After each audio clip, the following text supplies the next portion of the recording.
Like, do you hear yourself? You are a psycho. You are a bloodthirsty monster for making this statement.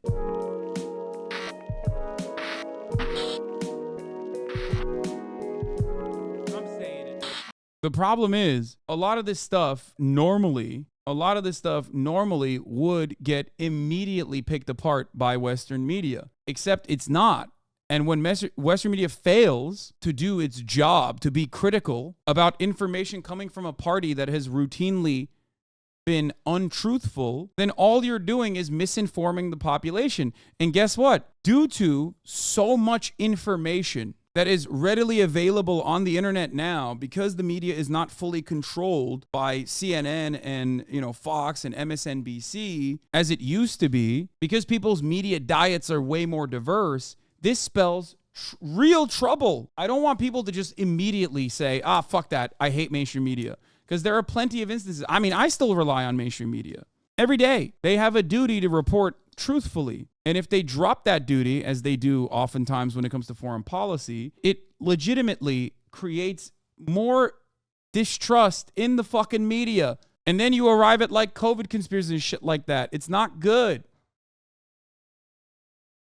Joining me now, Mark Regev, senior advisor to Israeli Prime Minister Benjamin Netanyahu. He was previously Israel's ambassador to the United Kingdom. Mark Regev, thanks so much for coming on the show today. Let's start with the tragic situation. Pleasure to have you on. Let's start with the tragic situation of the hostages.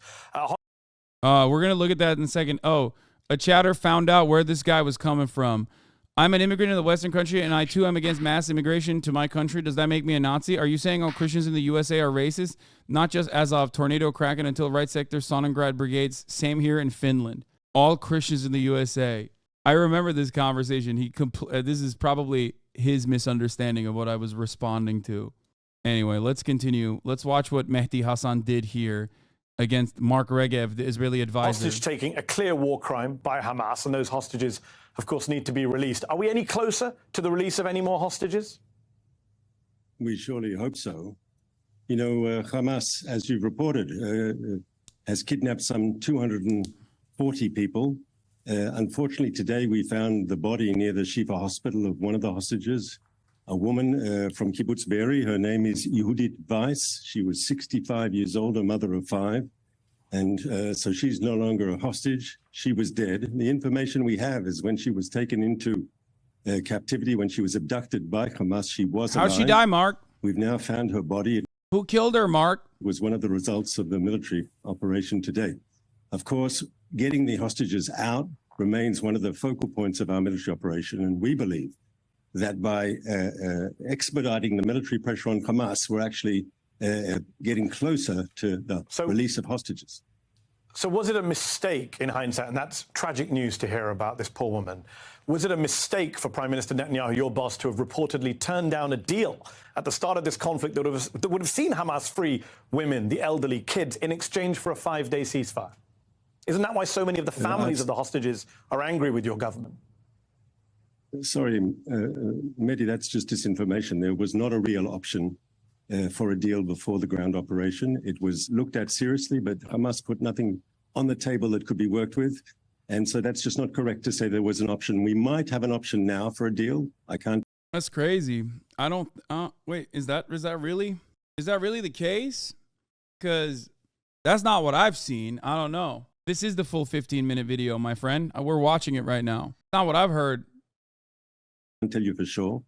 We might have an option because the military pressure on Hamas is maybe making Hamas understand that if they want a temporary ceasefire, they need to release hostages. Without that, we're not going to have a temporary ceasefire. So we're hitting Hamas hard, and maybe the military pressure will force them to consider how they look at. Yeah, hitting Hamas hard. Totally. The hostages. Look, we can't expect them to release hostages because they're suddenly going to become humanitarians, right, Mehdi? They're obviously not. They're brutal, vicious terrorists, and they'll only release hostages when they're release hostages when they're forced to do so. So let's talk about that. Let's talk about the military pressure. It's crazy that he's saying that they release hostages when they're forced to do so. But since day one, there has been negotiations, and time again, the IDF, or at least Netanyahu's camp, has stopped the negotiations process dead in its fucking tracks. Okay? This is reporting coming from Israeli sources, mind you. Okay. Thank you, Rob Rousseau, for the raid. Hope you had a good stream. Hamas, I'm fucking saying it wrong too. Hamas has also released hostages, multiple hostages thus far, even before the boots on the ground military operation into Gaza, and has routinely tried to push for a ceasefire, like a daily ceasefire or a multiple day long ceasefire, as they tried to drip feed the hostage release process, to which Netanyahu and even our own State Department said, no, they're simply using the hostages to try and stop the bombing campaign. They literally said they do not want to stop the bombing campaign, even if it means releasing hostages one day at a time. And in that time frame, 63 hostages, according to the Israeli, or not Israeli government, sorry, according to Hamas communications, 63 hostages have died to Israeli rocket fire.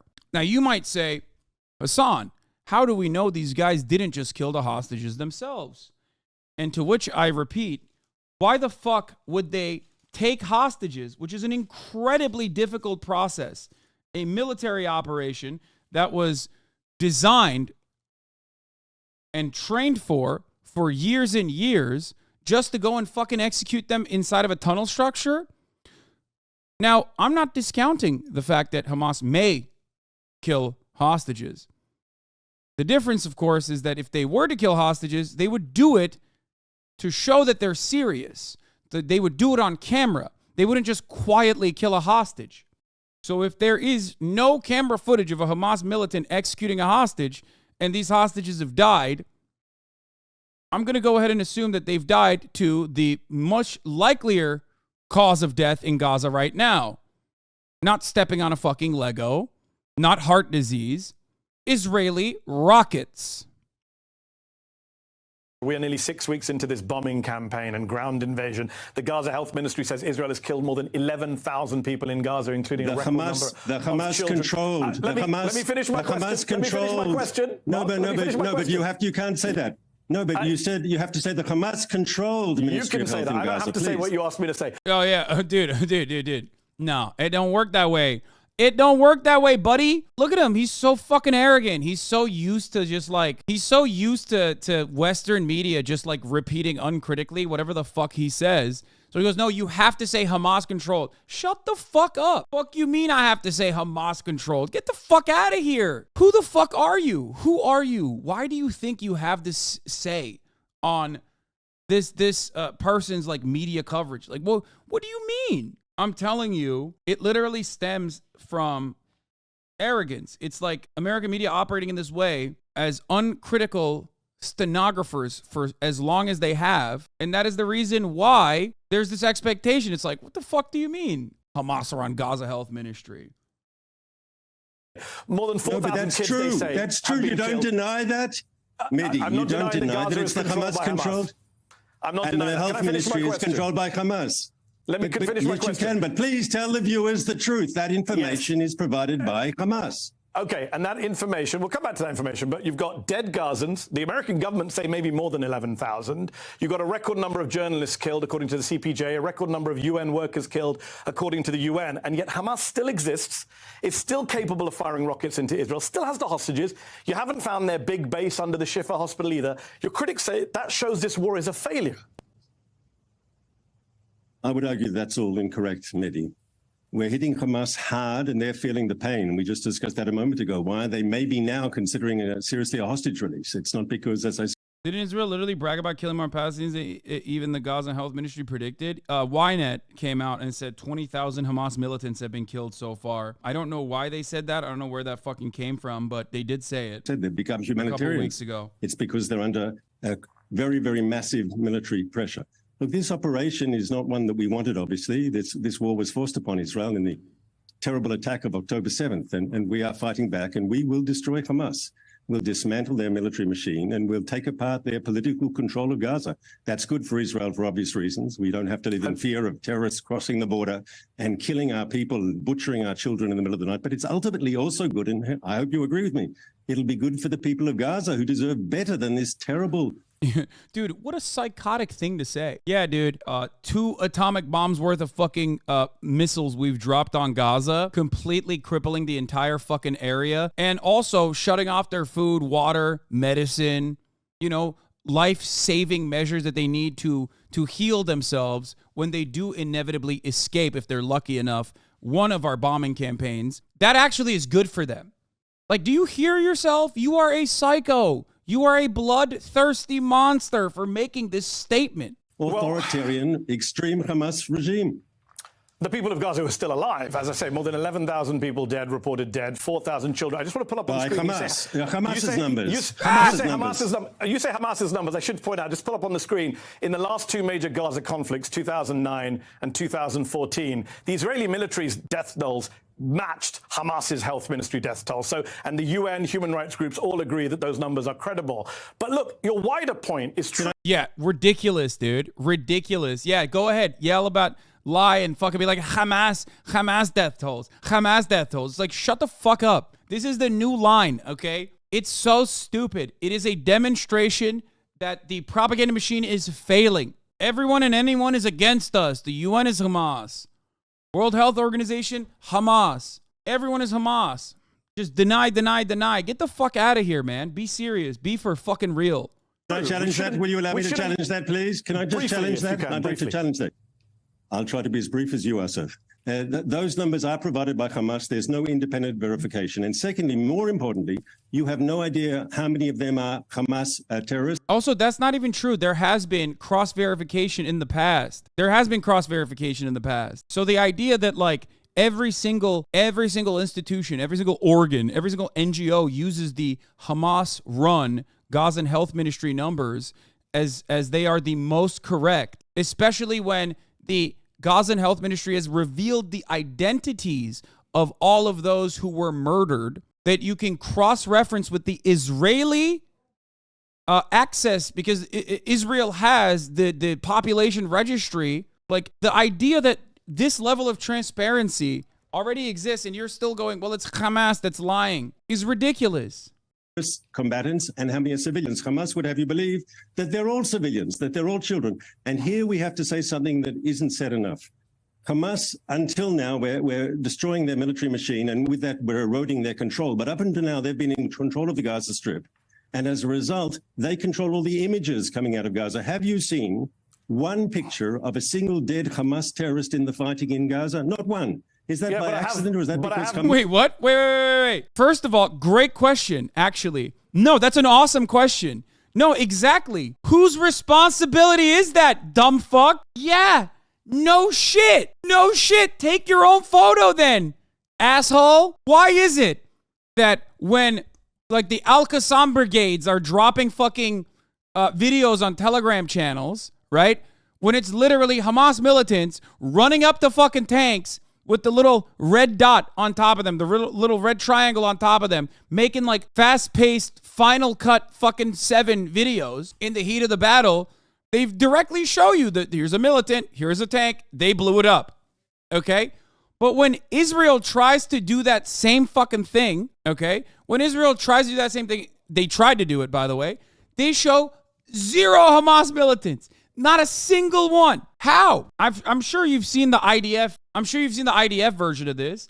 Every IDF video that comes out is literally just them murking a fucking block in the city. That's it. They're just like blowing up. They're either torturing Palestinian men, okay, and like flexing on them. And that's not even in Gaza, by the way. That's in the fucking West Bank. And then they never show...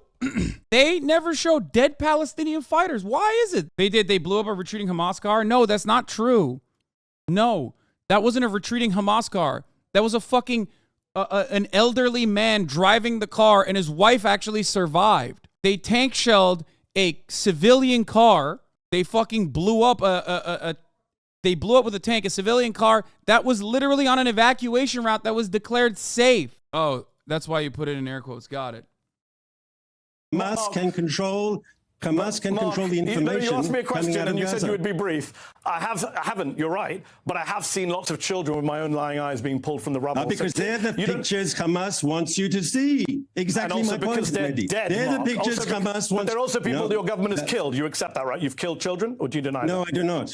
I do not. I do not. First of all, you don't know how those people died, those children. wow. First of all, we don't want to see a We single do. child. Yeah, dude, Hamas is actually executing them personally. Hamas is actually killing the children so that, you know, they can... It's so funny. It's like Hamas is either personally executing the fucking kids to make Israel look bad, or no kids have died at all, actually, and you can't trust the Palestinian Health Ministry's numbers. The Gazan Health Ministry's numbers are unreliable and inconsistent, so actually no children have been killed at all. Or if children have been killed, they probably were killed by Hamas. At a certain point, you gotta be like, dog, I guess I'm talking to an insane person. Why am I taking you seriously? It's like a fucking abusive boyfriend. Killed. Okay, here's my don't want to see question a for you, single Mark. You child say, killed. I agree with you. I agree with you. We shouldn't blindly believe anything Hamas says. But why should we believe Correct. what your government says either? Your military spokesman on Monday pointed to an Arabic document in the basement of a Gaza hospital and claimed it was a Guardian list on which every terrorist writes his name. But that was false. It was just a calendar with the days of the week on it. Your colleague in the Prime Minister's office, Offia Gelman, posted behind-the-scenes footage from a Lebanese short film and claimed it was Palestinians in Gaza faking their own injuries. That tweet is still up a week later. That is endless disinformation from your government, is it not? I disagree, and I think on the important issues. Oh, dude, you disagree? That's endless disinformation? So what is it then? What's the purpose? What purpose does that serve, honestly? I disagree. Look, I'll give you an example, Mehdi. No. Originally, we estimated. No, Answer your question. Allow me to answer your question. I'm answering your question directly, if you'll allow me. We originally said in the atrocious Hamas attack on our people on October 7th, we had the number at 1,400 casualties. And now we've revised that down to 1,200 because we understood that we had overestimated. We made a mistake. There were actually bodies that were so badly burnt, we thought they were ours. In the end, apparently, they were Hamas terrorists. When we make a mistake, we admit it. Short on time. Why does that give you permission? Why does that give you permission to accept Hamas? That's crazy, by the way. They went on. They how did they burn? And also, they went along with that, like showing burnt bodies and being like, "Oh, these are the guys. These are, you know." They did that for weeks, and then they turned around and said, "Okay, never mind. Those were actually, Hamas militants." Okay, got it. Cool. Glad that they admitted that. That's fine. Still, majority civilian casualties. You know, no questions there. Acts of terror against civilian populations, no questions there. The problem here is that, you know, we're just moving along the entire way and going, well, you know, yeah, at least they said that was wrong. But what about all the other fucking instances where you're wrong and you just delete it? You just delete the tweet. Or you're wrong and then you're wrong again. You're wrong again. You're wrong again. After the 15th time in one fucking week, someone's got to go, all right, man, what the fuck's going on? What's happening here? Hamas's numbers. I don't understand. I didn't ask about Hamas numbers. I said to you that your military spokesman... you were quoting to me before Hamas numbers, Mehdi. You were quoting to me Hamas's numbers. Because the entire UN and the human rights community and the American intelligence community on Friday said they trust those numbers. But you're dodging my question, Mark. I'm not sure that's true. Why did your military spokesman on Monday point to a calendar in Arabic and say these are the names of terrorists on them? That's false. Can you accept that here and now? I'm not aware of the incident. Let's put up the image. We have the image. You have no comment. I don't read Arabic. It doesn't help me. I have no comment. I'm not familiar with the incident. Does your spokesman read Arabic? Hang on, I have a question, Mehdi. You're a journalist. Have you made a professional mistake ever? Not intentionally, but have you made a professional mistake? Bro, a professional mistake? Come on, dog. Like, come on, dude. Come on. A professional mistake? You spent the first 7 minutes of this conversation being like, all of the Hamas numbers are incorrect. They have to be incorrect. It's the fucking Gazan Health Ministry that's backed by Hamas. They're backed by Hamas. They're backed by Hamas. That's ridiculous. That's fucking ridiculous. How many professional mistakes can you make? The other question is like, this is Rantisi. What about Al-Shifa? It seems like every single time, even in instances where there's like more evidence that could potentially prove that you're correct, right? Like the Al-Ahli hospital, okay? There's definitely there's definitely a lack of evidence on the Palestinian side that should be questioned. I have questioned it already, time and time again. Okay? If you're honest about it, you have to recognize the impact crater looking inconsistent and not being as large as like a Mark 84 rocket, which is the most common guided munitions that Israel is using in Gaza. And the fact that there were no fragments that the Palestinian side could show. These are all important facts to mention. But Israel didn't just use those facts to call into question whether or not this was an Islamic Jihad rocket.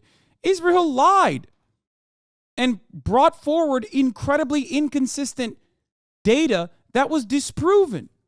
Even in the Al Ahli hospital. This is before we even get to the Al Shifa hospital. Okay? Exactly, and I own up to it. So can you own up to the mistake? So can you own up to the mistake? So now? if I've made mistakes, you've made mistakes, but there's a difference between making an honest mistake and between Hamas that deliberately exaggerates numbers. That's crazy. You have no proof. You have no proof. As a matter of fact, not only do you have no proof that like the Palestinian Health Ministry, which he's now calling just Hamas, right? The Gazan Health, okay? You have no proof whatsoever that they've ever given unreliable, unverified information, okay? They're not going to get everything 100% correct. It's impossible to do so in the fucking middle of a war, especially when they don't have access to the same amenities that Israel does, right? But all points considered, okay? You have to look at their consistency. You have to look at the track record of the Gazan Health Ministry. These have been reliable numbers every single time. Who's he to say that the calendar thing wasn't a deliberate misleading characterization by the IDF? That's crazy. I know. What, do they not have a single fucking person that speaks Arabic? Get the fuck out of here. To suit its propaganda purposes. There's a huge difference. So it sounds like it's like hold on. You said propaganda. Can we just deal with your colleague Offia Gelman's tweet? It's still up 7 days later. Why has it not come down? It's a Lebanese short film. We can put it on screen. It's not Palestinians faking their own injuries. Can we own up to that mistake and take that down? Is that not propaganda? Once again, I understand that was also a mistake. And so why is it still up 7 days later? I'll speak to Offia about it if you like. I'll speak to Offia about it if you like. He's Great. A friend of mine and a colleague. I quite like him. He's a good man. He's actually very effective. Why is he effective? Well, he speaks mother tongue level Arabic. Tweet, Mark. I agree. He made a mistake. But let's be clear. It's very good that we have a mistake. Come on, brother. You know how many people told him he was wrong over and over again? Why is the tweet still up? It's up because it's not a mistake. They don't give a shit. You don't give a shit.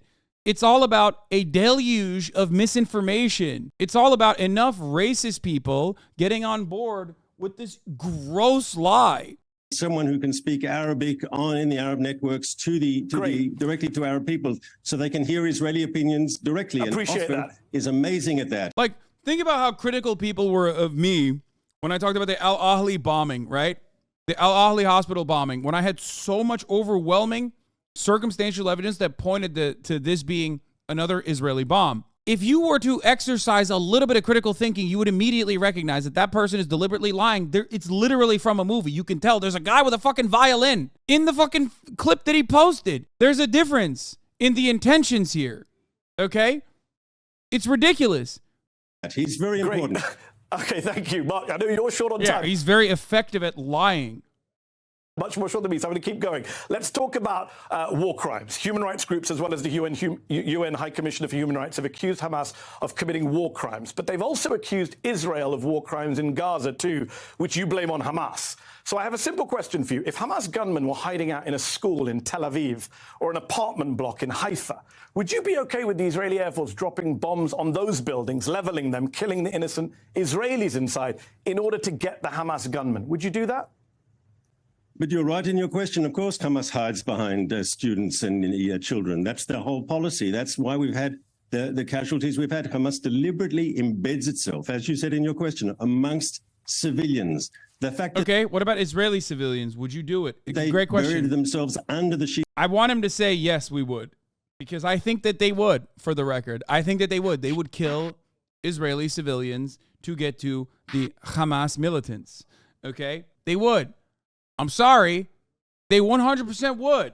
Chief a hospital in Gaza City, not one hospital, but a whole series of hospitals. They Mark, took with respect, over you're not answering and my they turned question. them into We're short military on time. installations. Would you bomb? I am answering your would you question. bomb school? Would you bomb schools and houses in Israel if Hamas militants were believed to be under them and kill Israeli human shields in the process? We don't deliberately kill anyone. That's not a fair question. What we are trying to do is eliminate this. Okay, would you accidentally kill Israeli human shields? I'm asking a very simple question. We wouldn't want to accidentally kill anyone. We wouldn't accidentally. No, we wouldn't accidentally want to kill anyone. Understood. But can I tell you? I mean, they have, for the record, they have. The hostages that they talked about earlier in this conversation died most likely by Israeli rocket fire. When the West fought ISIS, when the West fought ISIS in Fallujah and in Mosul, also there ISIS used human shields. They actually used a hospital, I believe, in Mosul. You probably know this as well as I do. I do. And what America did was wrong, I think, and the West was fought.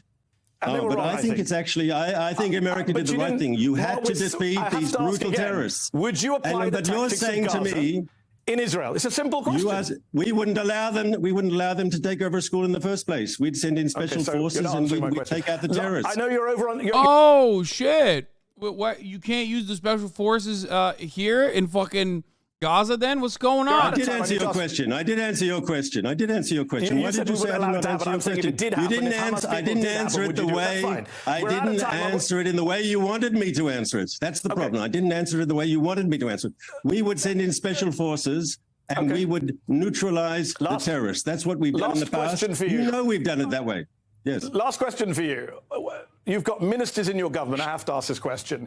Amichai Eliyahu, who said Israel should consider dropping a nuclear bomb on Gaza, which would kill over 2 million people. He's still in your government. Avi Dichter, another member of your government, went on TV and said this is Gaza Nakba 2023. And your boss, Benjamin Netanyahu, invoked Amalek, which was a biblical call for killing every man, woman and child. Mark, do you understand why that cannot be heard as anything other than calls for genocide or ethnic cleansing around the world? So will you allow me to answer? Of course. Number one, that minister was reprimanded by the Prime Minister, Eliyahu, and he was told very forthrightly he's suspended from the government, and if he makes any statements like that again, he's fired. On the Avi Dichter, I think I actually agree with what he said. The Nakba, the tragedy that was brought upon the Palestinians in 1947-48 was because of an extreme irresponsible leadership that wasn't willing to compromise. And Hamas is doing the same thing to Palestinians in Gaza. Terrible. And if they are creating a catastrophe, it's because of Hamas. And on the third point, Amalek was known in Jewish history, and I'm sure you know this, that they attacked from behind. They killed the women and the children and the people who were sick, who couldn't walk quickly. That's why Amalek is in the Bible, is so condemned, because they attacked the innocent. Correct you here. No, I know my, don't tell me I don't know my Jewish history. I know my Jewish. He said the Nakba happened and it was good? Wait, no shot. He's suspended from the government, and if he makes any statements like that again, he's fired.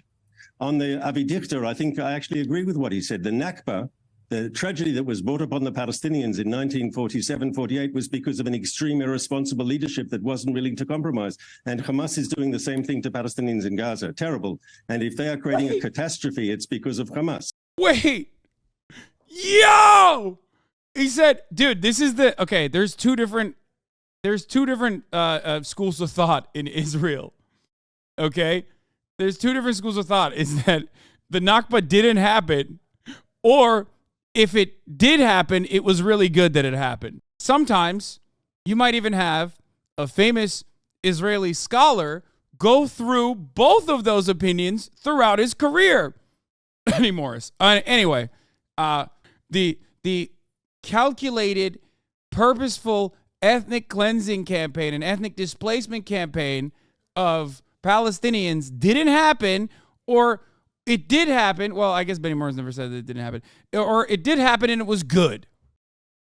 And on the third point, Amalek was known in Jewish history, and I'm sure you know this, that they attacked from behind. They killed the women and the children and the people who were sick, who couldn't walk quickly. That's why. How is that your takeaway from that statement? That's an unfair assessment. A calculated ethnic cleansing campaign, an ethnic displacement campaign that displaced 750,000 Palestinians happened because of the Palestinian leadership? What Palestinian leadership existed at the time other than, he's saying it's the same thing as what Hamas is doing. They're both a tragedy. No, you dumb fuck. He's saying that the Nakba happened And it happened as a consequence of the Palestinian leadership refusing to negotiate with Israel at the time, which was not the case at all. He literally said it happened and it was a tragedy, but also it was a necessity. And now he's saying it's happening again because Hamas is doing the same thing. It was a tragedy, but it was a deserved tragedy. It was a tragedy born out of, Israel being a small bean genocidal state. I am a woman and known in Jewish creating a catastrophe and being suspended from the government. You allow me to Other than calls for genocide or ethnic cleansing. that very forthrightly. He's suspended from the government, and if he makes any statements like that again, he's fired. On the Avi Dichter, I think I actually agree with what he said. The Nakba, the tragedy that was brought upon the Palestinians in 1947-48 was because of an extreme irresponsible leadership that wasn't willing to compromise. And Hamas is doing the same thing to Palestinians. I don't think he's saying the Israeli leadership was unwilling to compromise. I think he's saying the Palestinian leadership was unwilling to compromise and it happened, and that's what Hamas is doing now. Who's the guy he's talking about? Like that again, he's fired. On the Avi Dichter, I think I actually agree with what he said. The Nakba, the tragedy that was born. Avi Dichter, is that his name? Is that the guy who said we're going to do a Nakba again? Bro, what the fuck? We're rolling out Nakba 2023, Israeli minister says on northern Gaza Strip evacuation. Likud minister Avi Dichter says that war is impossible to wage when there are masses between the tanks and the soldiers. While Netanyahu does not support resettling the Gaza Strip, he says will not give up security control over it under any circumstances. There is security cabinet member and agriculture minister Avi Dichter, Likud party, by the way, far-right piece of shit, was asked in a news interview on Saturday whether the images of northern Gaza Strip residents evacuating south on IDF orders are comparable to images of the Nakba. He said, we are now rolling out the Gaza Nakba. From an operational point of view, there is no way to wage a war, as the IDF seeks to do in Gaza, with masses between the tanks and the soldiers. When asked again whether this was the Gaza Nakba, Dichter, a member of the Security Cabinet and former Shin Bet director, said, Gaza Nakba 2023. That's how it'll end. When later asked if this means Gaza City residents won't be allowed to return, he replied, I don't know how it'll end up happening since Gaza City is 1/3 of the Strip, half the land's population, but 1/3 of the territory. Gaza Strip settlements were evacuated by Israel in 2005 during a unilateral decision, blah, blah, blah. I can say what else will not happen. There will not be a civil authority there that educates its children to hate the state of Israel, to kill Israelis, to eliminate the state of Israel. Yeah, nice. So yeah, he's saying, I agree with him, it was a leadership unwilling to compromise, and that's why the Nakba happened. Just like now, Hamas is the leadership unwilling to compromise with Israel, and that's why the Nakba is happening again. Brought upon the Palestinians in 1947-48 was because of an extreme irresponsible leadership that wasn't willing to compromise. And Hamas is doing the same thing to Palestinians in Gaza. Terrible. And if they are creating a catastrophe, it's because of Hamas. And on the third point, Amalek was... Yeah, there you go, dude. There you go. And then he follows up by talking about Amalek and how that's actually ethnic cleansing. Like he's a point about ethnic cleansing. Known in Jewish history, and I'm sure you know this, that they attacked from behind. They killed the women and the children and the people who were sick, who couldn't walk quickly. That's why Amalek is in the Bible, is so condemned, because they attacked the innocent. Correct you here. No, I know my... Don't tell me I don't know my Jewish history. I know my Jewish history. Go and attack the Amalekites. Do not spare them. Put to death men, women, and children. Is that what you're doing in Gaza? That's what the Prime Minister invoked. No. He was describing, first of all, no one in Israel is calling for women and children to be killed on the contrary. How can you say your heritage minister did. Really... He said nuke Gaza. No. What we have said is we're going to wipe out Hamas, and we are going to wipe out Hamas. But we make a clear distinction between Hamas and the Palestinian civilians of the Gaza Strip, who are in many ways Hamas oppresses them. Hamas might want to kill Israelis, but the way Hamas treats the civilian population of Gaza... Dude, it's sick. It's sick. It's like, it's just, that's how they're doing it. They're saving the Palestinians actually by killing them. Because guess what? When they die, they're technically no longer under the control of Hamas. So, I mean, I guess it's like more favorable. As I'm sure you yourself will admit that they deserve better than that terrible Hamas terrorist regime. But on that note, we're out of time. Well, I'll give you one very straightforward last yes or no question for you. Joe Biden wants a two-state solution in the Middle East. He wants it sooner rather than later, he says, to get peace in the Middle East. Does your government, does Prime Minister Netanyahu support a two-state solution? Yes or no? I think it's a time now for war. It's a time for victory. And when that's over, with Hamas defeated, with Hamas destroyed, when you've taken out the most extreme enemy of peace, that'll create room, I think, for more moderate and pragmatic voices to fill the vacuum, and that'll be good for peace. That's sick, man. Thanks. Yeah, that's a long way to say no, dog.